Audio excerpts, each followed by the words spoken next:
Thank you, everyone. Thank you, Ruby and Christabel, for putting on this stage. Thanks to Medicine. I've been to all of the Medicine festivals. I've got dear friends part of the organizing here, and I'm really happy to be here.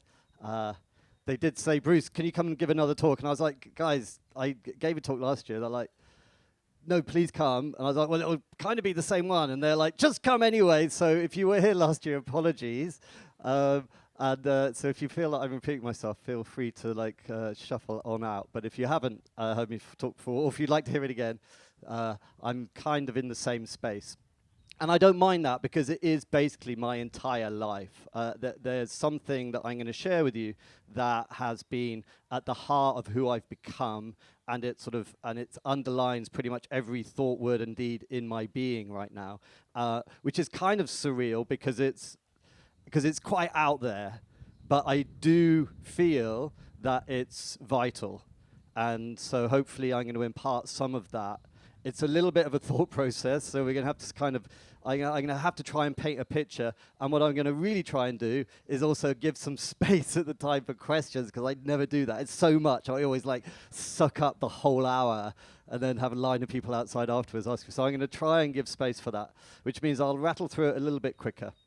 But that's where I'm heading.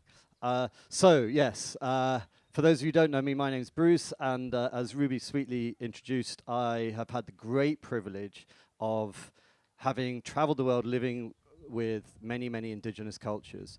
I've also made programs for the BBC about climate change. I've traveled around the Arctic looking at climate change. I've also made shows about globalization, traveling down the Amazon, looking at cocaine and logging and soya and gold and oil and all of the issues of our way of life on the planet, and then all the issues of things like climate change, which are clearly coming our way.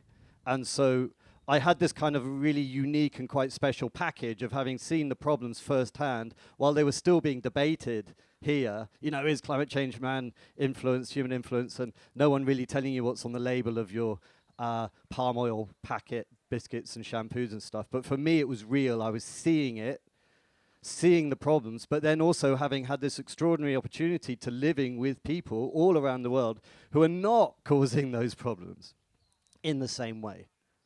You know, all of us are part of this cycle of life and death. We're all consuming life, whether it's a vegetable or animal, in order to be able to survive. We're all part of that cycle, but some of us are really consuming a lot more and having a lot more destructive impact on the planet for our future generations. So that was very clear to me, and the opportunity to live with indigenous peoples who have a much more localized understanding that what you consume and what you influence and what you take and what you chop down is going to impact your life and the future generations. We don't have that because it's all happening over the hill, except of course now it's coming home to roost and we're waking up to what the fuck are we doing, except we're so addicted we can't get out of it. So how are we going to deal with this? Well, I do believe that the indigenous peoples have the answers, but it's more complex than that, because who are indigenous peoples? I mean, having lived with 50 tribal groups around the world, they're all very, very different. And they all have very different rites and rituals and belief systems and creation myths and all the rest of it. So you can't just say indigenous people. It's very hard to generalize to such a degree. But if I say you can't, I am going to generalize a little bit. But what I had in my journeys with tribal people, and what you will have been listening to in many of the other the venues around this medicine festival this weekend, so much of it is coming from our indigenous ancestors, whether that's the healing modalities of plant medicines, whether that's the connection to nature, whether that's the understanding of the spiritual realm and our relationship with the world, whether it's the community aspect and how to grow up kids with less of the stress that we have because you have communal sharing of paternity and maternity and all of these things. There's so much that we have forgotten and lost that our indigenous cousins can teach us, and that's why Medicine Festival and festivals like it are bringing this to us, because it's nourishing and we need it. It's vital for us. But I have to say that on all of my journeys traveling around the world, at the end of my time of making this 3 series of Tribe, I did kind of get to a place at the end of that whole years of traveling, where I actually thought to myself, oh my God, actually, are we just such a powerful species? And the way that we live together and cooperate together, or just basically our social structure, is are we just basically destined as a species to get ourselves in the space we're in now? And even though I was living with all these amazing tribal groups who were having much less impact on the planet than us, I was kind of thinking, well, they're just on the same conveyor belt as we are, but just further back. We as a species are just bringing ourselves to this monumentous moment of like, whatever is coming, but it's not great. And is this just who we are? And that was, I didn't ever sort of say that out loud, but that was what was going on in my head, because I completely lost all romanticism for tribal people. Tribal people can be aggressive. Tribal people can be at war. Tribal can like destroy their own backyards, just like us. Not as much, but they can. So that was where my mind was going, until I met the very last group of people that I met on my series of tribe. It was people called the Panan. They were nomadic hunter-gatherers living in the middle of Borneo.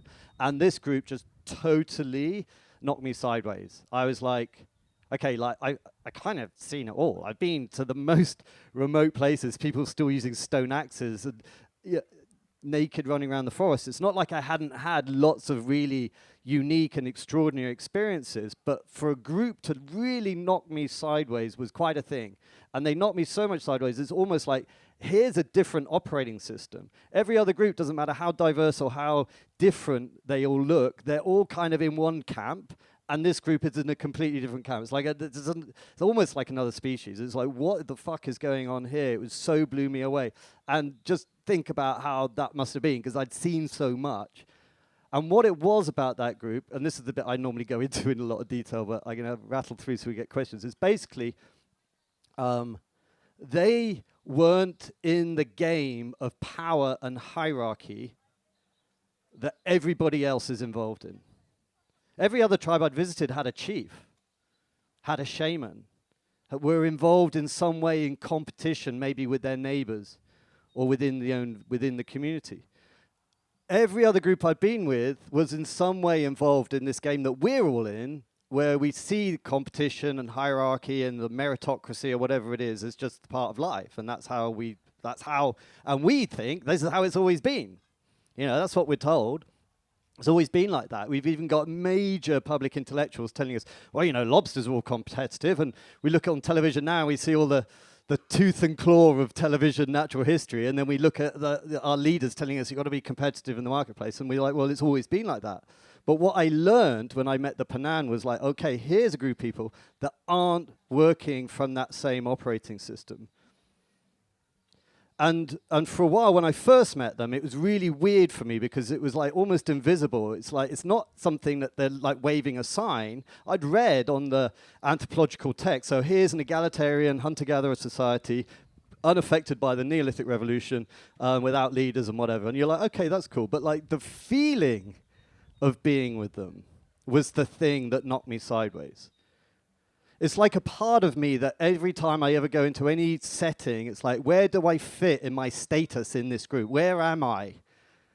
And I went there, and it was like, that's part of me. I didn't even know what was going on, but there was just something missing in my relationship. It's like everyone was equal, and I was included in that. But it was just really, really, really weird. And I think that if I hadn't been to so many other tribes beforehand, I wouldn't have noticed it. It was really quite invisible. It's like if that was the first group that I'd visited, I wouldn't have noticed, because I would have just been overawed by, wow, isn't this an amazing experience living with a wonderful group of people in the forest? And aren't they sweet? But because I'd seen so many, it knocked me sideways that here was something completely different. But I didn't have the courage to talk about it. I mean, I remember coming back to the BBC and saying, like, you know, I've met this group of people, and and they were like, oh, poor you, you don't believe in like utopia, do you? They're there. And so I was like, okay, what is this? There was definitely something very, very powerful for me, but what was it? And I was lucky after that, actually here at Wazing, where I met one of the most important people in my life. He doesn't know it, but I tell him, but he the most extraordinary person and people, the married couple, Jerome and Ingrid Lewis, and they're anthropologists, and Jerome specializes in pre-Neolithic hunter-gatherer societies. So that's people who are still nomadic, living in the forest day by day, who haven't been affected by what they call the Neolithic revolution, the agricultural revolution, the domestication of plants and animals. And what he told me was like, yes, that experience you had there with the Panan, Bruce, that was the first time that you actually truly met a group of people who are indicative of how all humanity was for 95% of our time on this planet up until the agricultural revolution. From when we first stood upright and rearranged our societies, which I'll come into later, into men and women living together, we created a pact to live in a way without hierarchy right up until agriculture for 180,000 years, and then it all went haywire later when we got into leaving the tropics and accumulation and to get through the winters and the droughts and who owns what and all of that stuff, and the competition and the aggression and all that goes with it came from there. Now, that's a contentious point, and there may well be anthropologists in the room who are like, well, that's not what my teacher tells me, because it's not universally accepted, but it's widely accepted. But from my perspective, it was like, that was different. And we'll go into the reasonings for the sort of like the theory in a minute, if we have time. But what Jerome and Ingrid also did was they said, like, okay, Bruce, this isn't just one isolated group in the forest. Every single indigenous community still alive today that haven't been affected by the Neolithic revolution, who are only in Africa and only sort of existing in Africa and Southeast Asia, but every one of those all have these same traits. No hierarchy, no coercion, no competition, no a whole bunch of stuff. And they're all very different cultures, but they have these same principles at the heart. And so he was like, why don't you come with me and we'll go and meet the group that I've been spending 30 years visiting. And actually I spent 5 years with them and bringing up my own family in the Congo, where there's still 200,000 people today living in this way. And I'm like, fuck yeah, let's go. And it was when I went there that I really tapped into the deeper aspects of this. Because when I was with the Panan, and anyone who's seen my film Tawai, you see the Panan, you meet the Panan, but they're so gentle and you can't really see how this is going on. Like, how is it that they maintain this stuff? It just seems like they're all living in kind of like a really blissful state. And I'm careful with my overly romantic words. I don't throw romantic words around, but I'm using them carefully because the feeling of being with the Panan is extraordinary. There's a very famous guy who lived with them for 30 years. He never saw a single argument. It's like there's something about them, and I can't say that about other groups.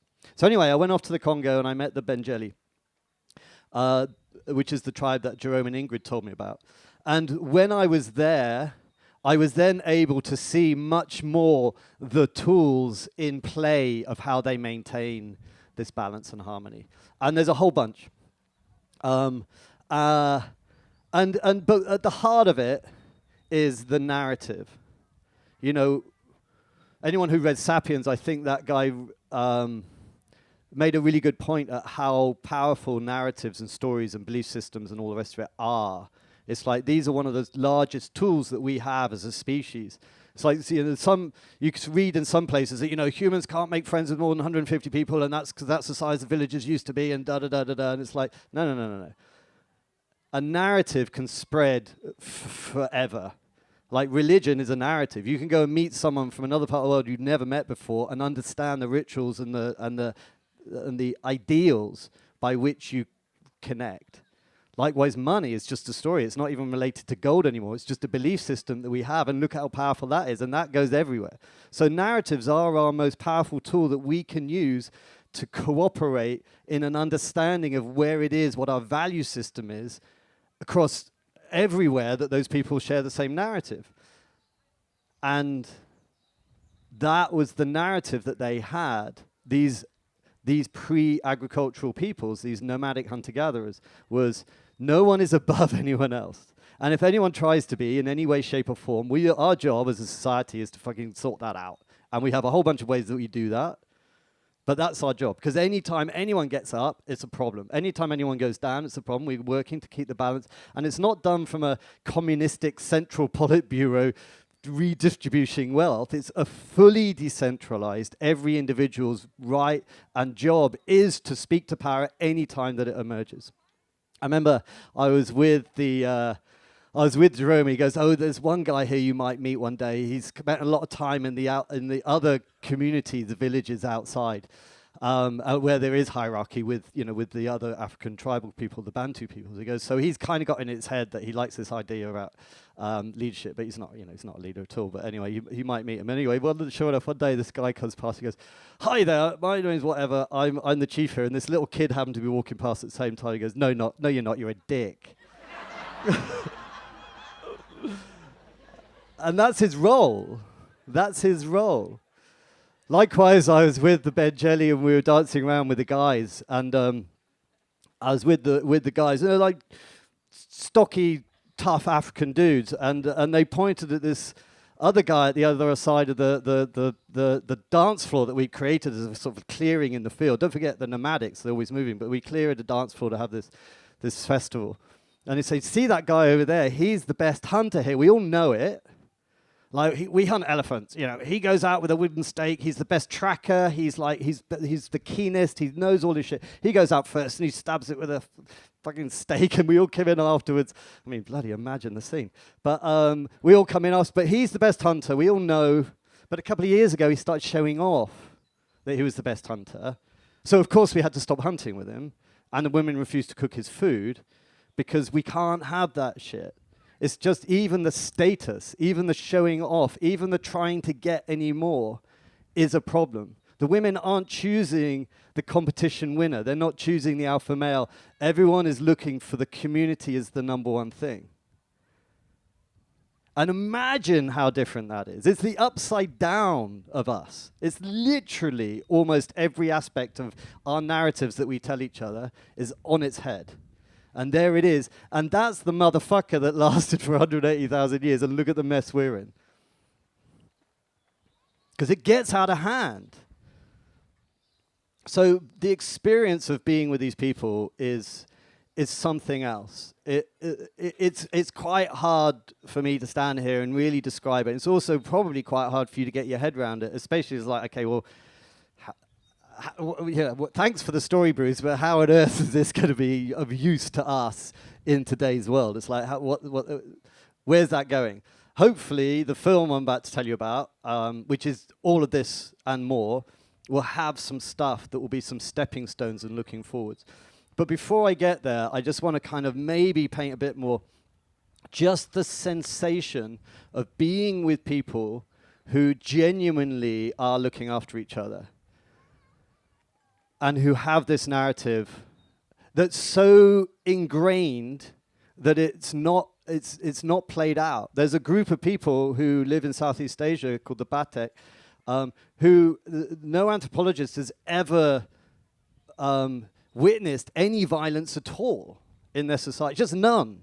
And anytime there's even a remotest sort of like slight tendency to aggression, that they see that as a form of mental illness that the society as a whole has to cure.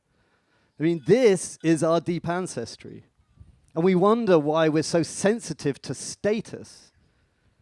There's a wonderful epidemiologist, I think, or sociologist called Richard Wilkinson. He did an amazing TED Talk, and he's done years and years he's a professor at Nottingham, I think. And amazing work on inequality in society. Is a great TED Talk. And he points out that every society that has the greater inequalities have the greater social and health issues. He's like does all this data and he's pinning it on the things. Because we think like poverty is related to these problems, but it's not being poor, it's feeling poor. And it's the relationship between you and those around you that is the thing, that is the status. We know the game is rigged. How fucking frustrating is it when you see the guy with the Porsches? It's like, that it's all of those things are the things, and you're getting crushed by society.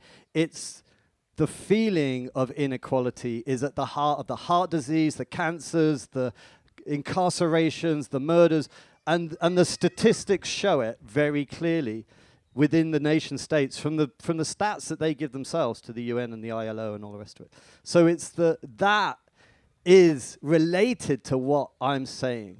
It's like those people knew that when the gaps start emerging, that our status and our feelings of self-worth and all of these things are very finely tuned to playing into that. And yet we've acknowledged a society and a narrative and a belief system that meritocracy is how it's always been, and this is the best way for us all to be. It's totally fine that Elon Musk can have as much money as 20 nations because he's fucking earned it, didn't he? And there's nothing rigged about that, is there? And so, but we kind of just take it on board and go, yeah, fine, because that's the system that we're living in. But like for 95% of our time as a species, no thank you very much. We know that any time that power gets centralized or ossified or fixed or anything like that, it only leads to corruption. And we see it with our gurus, we see it with our leaders, we see it everywhere, and yet we somehow still just sort of accept it. It's like they know it, they knew it. And deep down we know it too, but we've just kind of accepted it. So like, wow, that's an interesting story to put back into the world, I think. Just even not being competitive. I remember I was, again, with the guys in the Benjelli running around this area that we'd made for a dance. And someone threw out this big, long stick into the middle of us. And so, like, but all of us guys got on either side of this stick, you know. It's like row of people, one side and the other. And I'm like, cool, we're going to have a tug of war. That's what guys do when they're split in two with something. And we're going to push, pull, and you know, that's what happens. But at no time did anyone, and we're all flexing our muscles and gruffing and whatever, but at no time was it one side against the other side. At no time was it any individual being showed up or showed down. And this isn't a show for me. This is just an example of the many moments I had where my heart just fucking melted. It's like, oh my God, the brotherhood of this, which is their daily life, is to support each other. And you know, and I can't express how deep those moments affected me because they're invisible, apart from the feeling of being there. And I remember saying to Jerome, "Well, yeah, thanks a lot for." Well, that sounds really glib, didn't it? Thanks a lot for showing me this. No, it's like. I really appreciating being with this group and learning all of these tools and techniques they keep for maintaining balance. But surely they must be in competition with the people the other side of the valley or whatever, because Bruce, you still don't get it, do you? Because like, firstly, if you come back here in 6 months, they won't be here. This is a nomadic hunter-gatherer society. They'll be somewhere else. And even if you went to that place that they might be, well, half of them will have gone somewhere, and another half, this is an overlapping, ever-changing way of being that lasts even to this day to 200,000 people throughout the whole tropical forest. So this isn't like restricted to the 150 people in a village. No, that's village shit. We're talking old stuff where it probably stretched as a way of being throughout the whole of humanity everywhere, especially through the tropics. But it did change. And there's a whole bunch of reasons why that may have been. Coming out of the tropics, having to accumulate to get through the deserts and through the winters or the droughts. Probably agriculture having its impact because we don't quite know what we're doing, and so then we don't know soil rotations. Populations have to expand massively. Well, they do expand massively for a whole bunch of reasons. And then if you get a crop failure, which you will do if you don't know rotation, because we're very new to agriculture in relative terms, then you're going to be hitting Maslow's bottom rung of needs and then starting to be more animalistic again. And let's not forget, the place that we're in now is in a way more animalistic than than those nomadic hunter-gatherers. What I mean by that is that we obviously did come from species who are alpha male, apex, hierarchical, harem, fighting, competitive species. That's what the other primates, especially the great apes, are. Not so much the bonobos, obviously, but the others. So, like, how did this even come about in the first place? If what you're saying is true, Bruce, well, when did it start? There's a wonderful organization called the Radical Anthropology Group. It meets in London and throughout the year. And Chris Knight and Camilla, not, I was going to say Parker Bowles. Camilla, I apologize, Camilla, I've forgotten your surname. Run this amazing thing, and they've got some, and Chris and Camilla have written some wonderful books, and they have some theories around this. And one of their theories is how we came about shifting from aggressive alpha male type societies to the egalitarian societies. And it touches on probably what is one of the most powerful tools that these societies use to maintain balance. I've been listing the other ones, the narratives, how they all speak to power and all the rest of it. There's all this stuff going on. But probably one of the most powerful tools probably relates to the moment when the egalitarian societies began in the first place. And here's a story, and it's just a theory, so no one can prove this, no one knows it, and it's obviously there's going to be nuance and more, but like as a general idea, probably around the time that humans first stood upright, as we know, hips narrow, you give birth prematurely, only the people who give birth prematurely probably survive, so we're giving birth to very, very premature offspring who are very helpless, which is unusual in the animal kingdom because most things come out, either they jump into a pouch, or they come out and they're ready to fucking run and fly, you know, or they're in the nest being held. But like us to come out and be helpless was a thing for our species, and it's quite possible maybe that the women of our species were like, you know what, it's been great for so long having the genes from the biggest, strongest dude, but actually all he's doing is standing around fucking getting ready for the next fight, and we need a hand. What about all these other dudes over here, you know? Why don't you come and join us? But that's no good because it's all erupting in a fight. So maybe we even went through some evolutionary processes, which is, again, unique for our species, where we don't show when we're in ostracis, when we're in fertility, and we come into ostracis in synchronization. Those things, according to Chris and Camilla, may be evolutionary steps that happen to our species so that the women could go through this revolution of basically saying no to the alpha male and inviting the other guys in. Because if you try and say no on your own, you'll be overpowered. And if he always knows when you're in season, you'll be overpowered.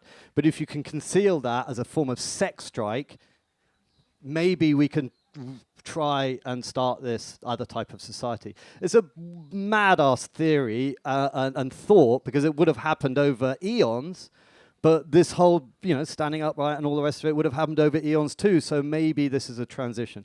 It's out there, but it's something in it. And the reason I like it is because when, again, I was Jerome and Ingrid in the Congo, Jerome's like, okay, what I'm going to show you now, Bruce, is there's a ritual that very rarely happens, but because he's been with them for 30 years.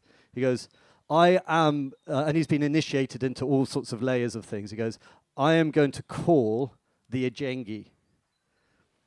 And the Ajengi is the male spirit that comes out of the forest. He goes, I because you're here and you're bringing a bunch of cash, I'm going to have an Ajengi, I'm not giving the cash to Jerome, you bastards, so that I could make a feast. Because he goes, normally you'd only ever call a Ajengi if someone's killed an elephant. So you then bring in people, you have a huge festival because it's got meat for days. He goes, Bruce, you're my elephant. I've killed you, you're going to bring in the stuff, and then we can have a feast, which means that we can then invite people to have an Ajengi. And what the Ajengi is, he thinks, and I also think, because it looks and feels like it, and Chris and Camilla think, is the Ajengi is the reenactment of that very ritual which is the moment the women said no to the alpha male and invited the other men in. I mean, what the fuck? If that's true, and let's not forget that these are pygmies in the Congo. This is probably the oldest unbroken lineage of human beings on the planet. You've got the San, you've got the Hadza, and a few others in Africa, but they've been very acculturated. I mean, all wonderful. Whenever I sort of like make these comparisons between indigenous groups, I'm not ever trying to be negative. I'm just sort of making a point rapidly. But the pygmies in the forest have been living relatively unaffected by the outside world for all this time. And so here you have a really interesting indication of old, unbroken lineage of people who've never fucking left. The rest of us are all, we all came from Africa, but they're still there. And here's their story of how it happened for them. So it's kind of, okay, you got my attention, all right. And what they say is like, this is how society began. This is how it began for us. This is the beginnings of everything. And in this ritual, you've got this fucking penis, phallic, leafy thing coming out of the forest. And so this is the spirit by which we used to become pregnant. And then you got all the guys like dancing around to keep the thing away from the women. And it's like, all right, okay, so maybe this is what Chris and Camilla are saying. And so the film that we're going to make is going to be called Ajengi in homage to that spirit, not homage to the spirit, but to the ritual. Because for me, that's phenomenally interesting, that moment. But what really takes it from there is that what it seems like, and I'm throwing out conjecture here, but what it feels like when you listen to Jerome talking about the relationships in the community is that the women made a pact with the men when they invited the men in. It's like, okay, guys, you can come and live with us, but you've got to leave behind your competitive and aggressive ways. And then we can fucking live together as society and call ourselves equal, etc., etc. And that's the pact that they made that lasted for 180,000 years, give or take. And so at the heart of it is the women and this agreement. And what happens much more regularly, the Ajengi ritual only happens every now and then, but what happens much more regularly is another ritual called the Ngoko. And Ngoko is when the women come together and they remind the men of this fucking thing that they agreed to 180,000 years ago. And what that is now what I'm touching on. And it's a complex thing to talk about, especially in today. But what that is where the women come together and they basically hold the men to account for their behavior. And so you have all the women, old and young, all coming together, and they are singing songs and like basically pinpointing the guys if someone's been a lazy lover or if someone's been aggressive in the home or whatever it is. But what's fascinating and what's the most extraordinary thing about living with an egalitarian tribe like this is that this was the first time probably that I had been with a group of people where I understood equality for the first time. Because I'd come from a place where you think equality is sameness. But that's not how they see it. Equality is just equal in status, equal in value. But everyone's different. And for them, the men and the women are different too. And so when the women come together, they don't have to be acting from their masculine in order to be powerful. They don't have to be acting like men in order to be powerful. They come together and they are using their own quality of whatever the fuck it is they want to do in order to hold these guys to account. But they do it, tends to be with laughter and song and play and teasing and sexuality. Like, don't behave yourself. You're not going to fucking get any. That is the energy of these, and it's not like I'm going to isolate you and ridicule you as a toxic masculine. It's like, no. Yes, your behavior's been not good. We as a group of women are going to come together and we're going to give you all of our power in our special way of knowing how to. But it's not to outcast you and separate you.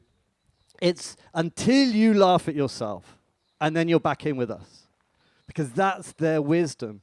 And people say to me, well, Bruce, that just sounds like a matriarchy. I'm like, no, because a matriarch is another form of hierarchy, and those women had the wisdom to know that any archy is no good.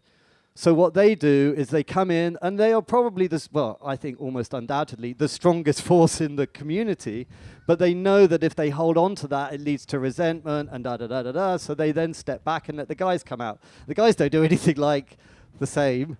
They just sort of dance around and flex their muscles. But that's one of the really key things that I noticed. And I know, and we can ask questions about it later, that's a complex story to be putting back into today, but I just have to tell you what I witnessed and how it was working and how that society was to be with. I'm not here talking about any old society, I'm here talking about this thing, and that was one of the tools. So that's the insight. And I'm like, all right, I spent then the next 10 years having had that, I left the BBC, I made a film called Tawai, which is a bit more of a spiritual journey, less about this. It touches on it, but it's like, I still don't feel like I've got it off my chest, if I'm honest. So after having said I'd never make another film, I've decided to do that. A friend of mine, Beatrice, is in the audience somewhere now, has been really helpful in putting it together. We're about to do a fundraiser soon. And in this, it's like what I've spent the last 10 years trying to figure out is like, okay, so Bruce, great, lovely insight. Thanks very much. I speak to myself like that. But like, how's that helpful? What can we do with this? And so this last decade, I've been trying to figure out, is this just a time gone by? Is this only possible because we had equal access to abundant resources in the tropics, and this is because we came from this Jengi thing? Is it just the genie is out of the bottle and you'll never get it back? Or is there something that we can transpose from those people, the wisdom of how they maintain balance, the wisdom of how they brought it about in the first place? Don't forget, they had their own revolution that dismantled the alpha male, but they knew not to fight the alpha male. You'll never win if you fight the power system the way it is. It's what Einstein and Audre Lorde and Buckminster Fuller all said. It's like, you can't fight this system. Don't try to. You'll only break yourself against it. Create something else that renders the old obsolete, or use different tools, different tactics. But don't just fight it, because then what you'll do is you'll just replace one type of power system with another. And we've seen that on our own history. So how do we learn from these people? Is there anything that we can reapply? And I think there is, which is why I'm here talking. So in the film, we're going to tell that story, because the first and most important thing is knowing what's possible. Knowing how amazingly versatile and extraordinary we are as a species, and knowing that these communities can live, and they are. I remember saying to Jerome when I was with the Panan, or talking about the planet, he goes, they're the most peaceful people on the planet. I'm like, Jerome, I'm making a film. You can't just come out with these this kind of blasé statements. He goes, Bruce, I'm a head of anthropology at UCL. When I say they're the fucking most peaceful people on the planet, it's because by the means by which we do these tests of peaceful communities, these types of community come out by a wide margin the most peaceful people on the planet. And they're fucking anarchists, no leaders. See how far we've come with our narrative understanding. Anarchy without leader, or archy could mean a few things, without hierarchy, basically. Like monarchy, one leader, so anarchy. So that's all it means. It doesn't mean throw the TV out the window and riot in the streets, but that's what we've interpreted to mean chaos. Because that's the world, the paradigm that we've been swimming in for so long. But actually, these people with no leaders and no hierarchy are the most peaceful people on the planet. I mean, it's just mind-blowing. So how do we go about reintroducing this idea? And even if we can't, we're not all going to go and be hunter-gatherers again, and I don't think we should. That's not what I'm trying to profess. But what I'm thinking is, what are the principles? What are the theories by which these people maintain this, and what can be reintroduced? And so the first one is knowing it's possible, knowing how flexible and resilient and amazing we are as a species, and that we're capable of this is just the first step. Because that's the thing we all come up against, is stop being so naive and idiotic, which is what I feared for so long. But it's like, no, I'm bolstered now by the academics. This is the real thing. And it's weird that the academic world knows this. I remember actually here at Medicine last year, I gave a very similar talk, and someone came up to me afterwards and goes, Bruce, I love it. I agree with everything you say. Oh, by the way, I'm head of anthropology at whatever, and I agree with everything you say. But the only thing I don't get is like, why are you fucking telling everyone? And I'm like, because you haven't fucking done so. Why is it still in these ivory towers of academia? And it's like, no one knows about this. We're still having debates with Jordan Peterson saying, well, we've always been competitive, so that's what we... It's like, no. No, this is who we are and what we're capable of. So that has to come out first. And then it's like, okay, what are the principles? And when I look at the principles, it's like no coercion, no ownership, no accumulation, no all of this stuff. It's like, oh my God. And you start pulling them out. You're like, what? You're going to try and persuade people to not accumulate, to not. It's like it's just an impossibility to imagine that those things. But then when you pull them together into like a law, this is a new bit I've added to the chat. I quite like it. I don't mean law like L-A-W. I mean law like L-O-R-E. Like, what was the law of the forest, the law of the jungle? What was the law?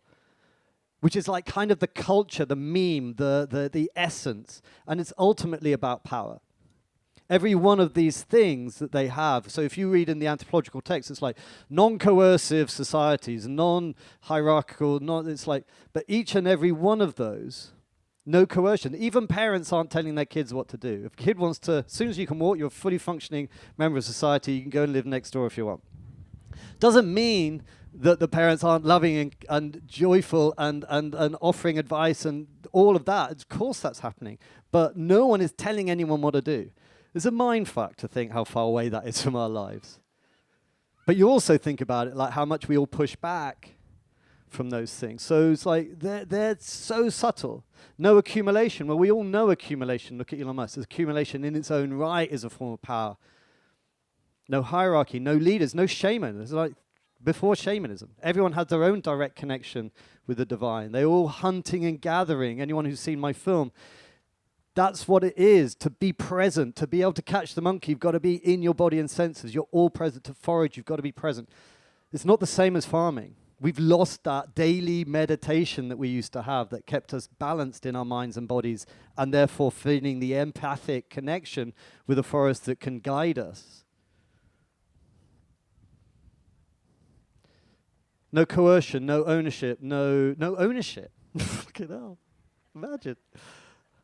Everything comes from nature is for us all to share. Like so, but like I said to you earlier, these tribes, they're different, but they all have these same principles. So like the Panan, you visit the Panan and they're all constantly sharing because they're like, oh, I just feel like I have to be giving everything away. Whereas you go to the Benjeli and they're like constantly stealing. It's like, but it's the same thing, no ownership. When I say stealing, it's what they call demand sharing. Like if you're not using it, I'll have it, thanks very much. But it's still the same principle. So you see what I mean? They're not all, the cultures aren't the same, but the principles are. Okay. So all of this stuff, at the heart of it is power. They know that when power gets out of hand, it causes problems, and it ultimately becomes corrupt. So how do we do this? Well, firstly, we make the film, we write the book. Any help you can give us will be appreciated. And we get the story out. Then we have to start rethinking about how we educate our kids. I could see my friend Uri at the back there. Last time I was with Uri, I was with another friend, Elsie, who might also be here, who's just started a democratic school where I used to live in Spain. And in this type of school, we've got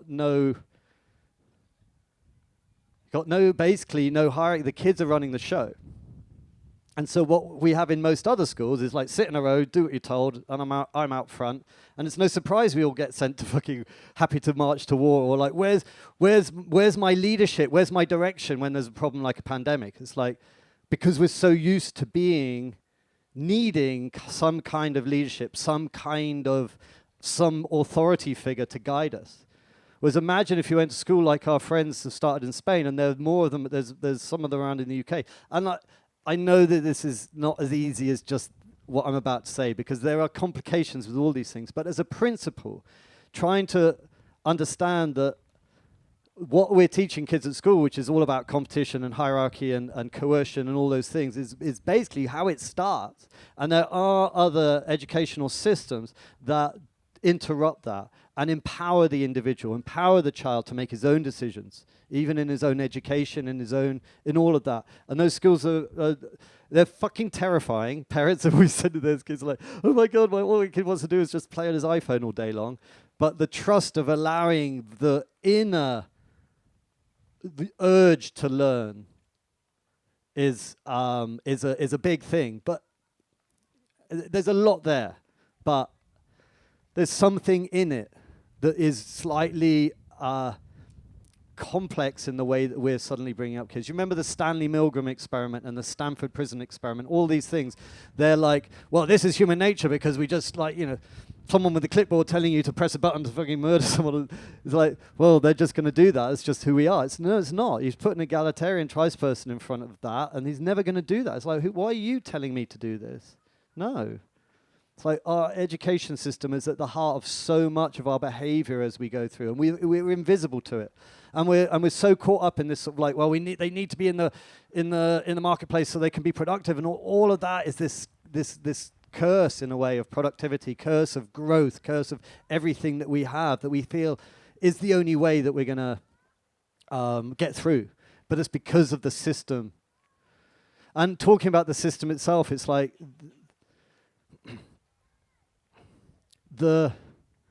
it's very easy for each and every one of us to point and go, look, that's the problem. That's the problem there. Look how rich they are, look how coercive they are, and all the rest of it. And you see it in activism a lot. It's like, that's the problem. You're the problem. It's like, I think that the other thing that I've realized through really sitting with this is like, the problem isn't the people. We're all part of this. We're all part of this. And actually, I would say 90% of the rest of the world, we're the problem. So it's all very well us pointing at someone else, but let's not forget, this is a global problem, global issue. It's like, we're all on the spectrum. In many ways. So it's don't hate the people, hate the don't hate anything, but like work on that idea. It's the system, and remembering that we're also hugely problematic by just being functioning members of this thing that we're in, causing all the problems we are around the world. We are, still an empire here in the UK that is taking so much from the world. We are that. We are problematic.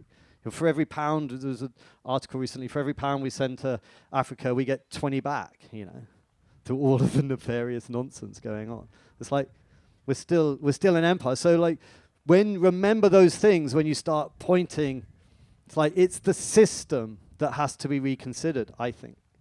So how do we go about doing that? Well, for me, one of the ideas that's really fascinating. Oh my God, I'm going to run out of time. There's not going to be any questions. Sorry, Ruby. I can't. Oh, I'm so terrible.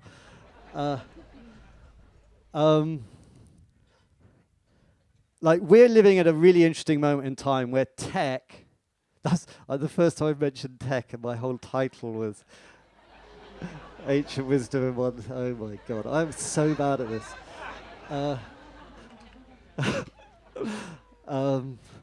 Yeah, what to say? You just have to sorry, everyone. You're amazing.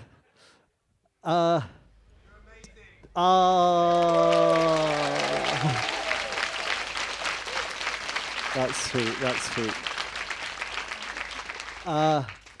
Tech, I mean, like, I would rather be stood here talking to you about foraging, climbing trees, growing food, horticulture. I mean, that's where I'm at in my heart. But what we need is tangible shit to really deal with the problems we're in, and stuff that can spread like memes, and to be an idea that can take purchase and really deal with power. And to just say we've all got to love each other a little bit more, or we've all got to like look at ownership and stuff, it's just not going to do anything. There has to be something tangible that really interrupts this runaway train of madness that we're all a part of. And I do think that this law, this meme of power is at the heart of it. Because all of those things that I just listed all have power. So how do we do that? Well, at the moment, power comes in many different shapes and forms. But one is interesting, is like, it's just decision making. You know, we've again been lulled into this idea that actually we have democracy, which is supposedly the best thing, and we have like representative democracy because there's no way that we can all get involved in all the decisions, so we'll leave it to the experts. And we're like, okay, cool, that's how it works, that's better. But actually, that's not how those people would do it. And one of the reasons we have to leave it to the experts is because we think everyone's fucking stupid. No, we didn't want the whole. Look at what happened to Brexit. It's like madness. It's like so.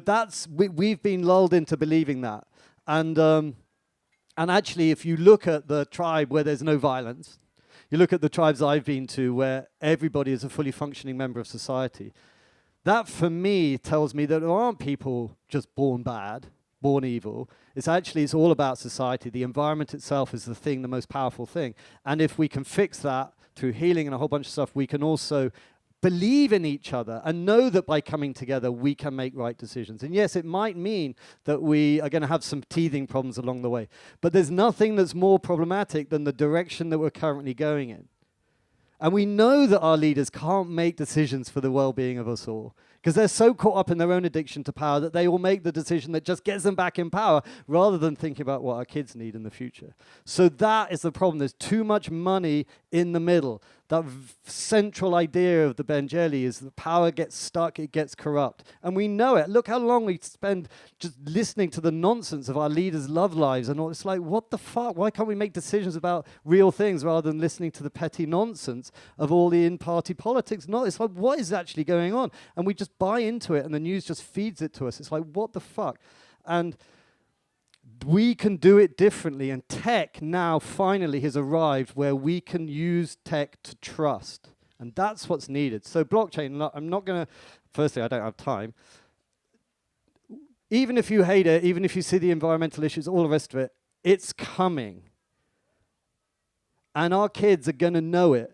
And there is trustworthy cryptographic elements of that are coming. And once we know how to truly use that, we can start infiltrating the system to make decisions. So an example would be for an open source, I really have to rush this now, open source app where only people in let's start locally with my local constituency, local authority. Okay, so we've got the normal council, and when they come for election, I'm going to stand there for election with this app that's just been created by the people, and we trust it and we believe in it, and only people in the constituency are able to communicate with each other, no bots, and we're all doing this. There's a whole bunch of stuff that will enable this in a really good way. You just have to take my word because I don't have time. I could then stand for election and go, if I get in, whatever you as the constituency want, I will do. I'm not there, I'm just the person holding the app, and if you want me to go through the yes door or the no door, I'll just do that. Which basically means that everyone in the local community, when there's the debate on what's going to happen to the bridge by the church or whatever, it's like, well, actually, we can have a say in this. Normally, what we have a say every 4 years, it's no surprise we're so apathetic. And we're talking about football and stuff rather than what's going on because we just know we've got no say in it. Imagine if you can start having a say. Imagine if you can start knowing that your voice is actually going to be heard and that your decisions will be made. And then something comes up that's really important to you. You can then go, all right, well, actually, I'm going to start campaigning I'm going to go down the pub and have a chat about it. Everything might shift in that we've suddenly become empowered. The tech is there now that would allow that. I haven't time to go into it, but it's coming, and it's actually here. It hasn't been built properly, but the tech itself is here.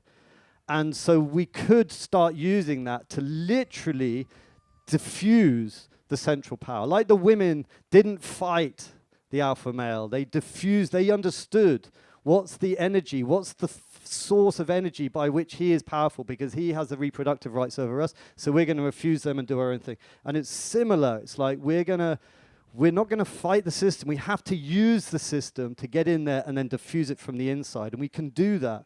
You can't just say, well, we need to create something else. It's like, yeah, well, they won't let you create something else because they'll just never implement it. So we have to go in stealthily and then find a way of then bringing that power away from the middle. And as the power comes out from the middle, suddenly we have to reconnect in a different way. One of the single biggest problems in all aspects of our lives at the moment is this disconnection. You hear it, it's where the addictions come from, it's where so it's the pain of disconnection and loneliness. And also we don't have to deal with our shit because we don't have to deal with anything at all. So we're all just living in our own stuff and we never have to let it go, and we're shouting at the TV, but it's like, when we actually have to start connecting again, the healing can begin, I think. And now, this was going to be like 20 minutes of the talk, so I went too far in the other space, but like, the healing is the thing that has to come alongside this. And I know that the rest of the day here is about medicine and where's Ruby gone? And psychedelics and stuff, so maybe that's a nice place for me to end. But clearly, to just hand back the power to everyone now could be problematic. But if it happens gradually, if we can step into it and start becoming re-enfranchised, re-empowered, and it's, you know, direct democracy, as it's called, or pure democracy, isn't the same as anarchy and egalitarianism. But it's a step towards re-empowering us. And not only re-empowering us, but also the rest of the world, telling us that they're not going to give us all that stuff for free, et cetera, et cetera. And it's a rebalance, an idea. All it is an idea whose time has come, I think. And the reason that I believe in that is because, firstly, we have to think of something else. We know that the way we're going isn't working. It's like, if we didn't have these problems facing us, I wouldn't be here talking to you about this. It's like, it's so far out there. There's no philosopher in history that even imagined egalitarianism as a way of being, because it's so far away. Literally, you read anyone, Rousseau, Hobbes, Confucius, Lao Tzu, Jesus, Muhammad, anyone, no one even thought of egalitarianism as a way of being, because it's like so out there. And yet, I've been there, I've seen it, I've touched it, it's real, and not only is it real, but it's how humans lived for so long. So that in its own right gives it credibility. So we can do this, and if you think that the indigenous wisdom has deeply affected the world in the past. Communism, which, by the way, this isn't, and I don't, is not what I'm proposing. Some people think it might be. It's not. This is very, very different. But that, which clearly had an impact on the planet, came about because Marx was reading about the Huron and people from the Americas. Likewise, the Enlightenment movement came from the French philosophers who were reading the teachings of the writings of the Jesuits as they came back. So indigenous insights have had an impact on the planet in the past. There's two clear examples. But neither of those influences were from the egalitarian space. This insight into egalitarianism is only appearing now. It's only really coming out now. And so we don't know how this will impact us, but we're so thirsty for an idea, and it touches us so deep. It makes sense. And there are tools for us to enact it if we want. It may be that we don't want, because we're all sitting pretty, thank you very much, hey, it's nice being on top. But like the Benjeli women visited me in a dream, they're like, it wasn't a dream, it was an ayahuasca ceremony. And those Benjeli women came to me like, you fucking let it out. You let it out. And I'm like, what? And they go, you let it out. And I think they weren't talking to me, they were talking to us, our society. They're like, you fucking let it out. We know what happens when the gorillas fight. When the gorillas fight, the whole fucking place gets destroyed. Everything gets torn apart. Whole fucking trees, everything, it just gets... We know that energy. You let it out. And I'm like thinking to myself, like Russia, China, like, there's like... That's the energy. And they didn't name it in the dream, but it was like, it's like the alpha male energy, the fucking fighting, the competition. That energy gets... You fucking let it out. And they're like... And the only thing that gets that energy back in the box is the women coming together because they know how.